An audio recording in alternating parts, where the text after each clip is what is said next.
আসসালামু আলাইকুম। কৃষানি তাউনের আরেকটি নতুন ভিডিওতে সবাইকে জানাই স্বাগতম। আজ আমাদের আলোচনার বিষয় হলো পটাশ বা এমওপি। আর এমওপি মানে হলো মিউরেট অফ পটাশ। সুপ্রিয় দর্শক বন্ধুরা, আজ আমরা জানব এমওপি সার কী কী কাজ করে থাকে, এমওপি সারের সাথে কী কী মিক্স করা যাবে, এমওপি সার কীভাবে স্প্রে করা যাবে এবং এমওপি সার মাটিতে সারের সাথে কীভাবে মাত্রা বিন্যাস করা যাবে, এইসব সম্পর্কে আমরা প্রথমে জেনে নিব এমওপি সার কী কী কাজ করে থাকে। এমওপি সার উদ্ভিদের রোগ প্রতিরোধ ক্ষমতা বৃদ্ধি করে, বিভিন্ন ধরনের ছত্রাক এবং ব্যাকটেরিয়া আক্রমণের হাত থেকে গাছকে রক্ষা করে, গাছকে শক্ত করে, যার ফলে গাছ হেরে যাবার সম্ভাবনা কম হয়।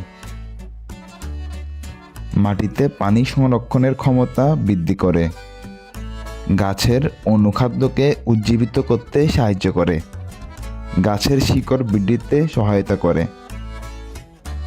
ফসলে যদি এমওপি বা পটাশ সার পর্যাপ্ত পরিমাণে থাকে তাহলে ফসল দীর্ঘ সময় সংরক্ষণ করা যায় এবং দূরে পরিবহনের সময় দাগ পড়ার সম্ভাবনা কম থাকে। সুপ্রিয় দর্শক বন্ধুরা, এমওপি সার সকল ফসলে দেয়া যায়। ধান, গম, যত রকমের ফসল আছে সকল ফসলে এমওপি সারের কার্যকারিতা অনেক। তবে একটি বিষয় খেয়াল রাখবেন, এমওপি সার প্রয়োগ করার সময় গাছের গোড়া থেকে দূরে প্রয়োগ করবেন এবং পাতায় যেন এমওপি সারের কণা না পড়ে সে বিষয়ে খেয়াল রাখবেন। আমাদের চ্যানেলে নতুন হয়ে থাকলে অবশ্যই সাবস্ক্রাইব করে দিবেন। আমরা দেখতে পাচ্ছি যারা আমাদের চ্যানেলে ভিডিওগুলো দেখেন তারা বেশিরভাগই সাবস্ক্রাইব করেননি। আপনারা প্লিজ আমাদের চ্যানেলটি সাবস্ক্রাইব করে দিবেন এবং ভিডিওতে একটি লাইক করে দিবেন। এখন আমরা জানবো এমওপি সারের সাথে কি কি মিক্স করা যেতে পারে। সুপ্রিয় দর্শক বন্ধুরা, এমওপি সারের সাথে ইউরিয়া, টিএসপি, সালফার এবং বোরনের মতো সকল অনুখাদ্য মিক্স করা যেতে পারে। এমওপি সার কীভাবে স্প্রে করা যায়? পটাশিয়াম সরাসরি স্প্রে করার জন্য কম উপযোগী। আমরা ধানে ছত্রাক বা ব্যাকটেরিয়া দেখা গেলে ছত্রাকনাশক বা ব্যাকটেরিয়া নাশকের সাথে এমওপি সার স্প্রে করে দিয়ে থাকি, যা ছত্রাক ও ব্যাকটেরিয়ার কাজ করে থাকে। আমাদের একটি বিষয় খেয়াল রাখতে হবে, আমরা যে এমওপি বা পটাশ সার ব্যবহার করি তার মধ্যে ক্লোরিন নামের এক ধরনের উপাদান থাকে, যার ফলে ফসলে এমওপি সার সরাসরি স্প্রে না করা ভালো।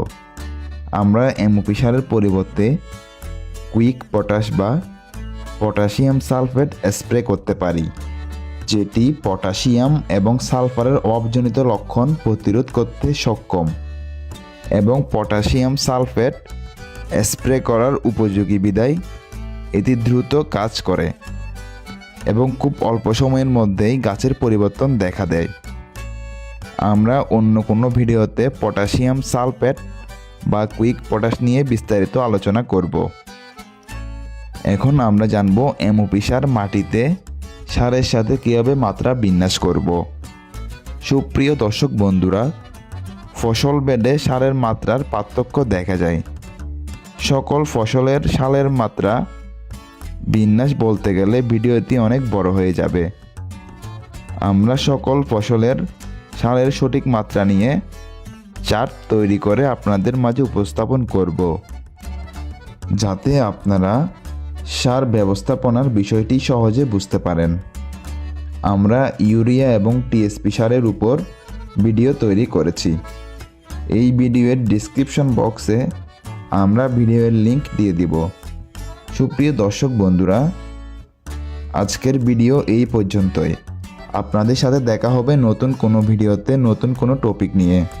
সবাই ভালো থাকবেন। আল্লাহ হাফেজ।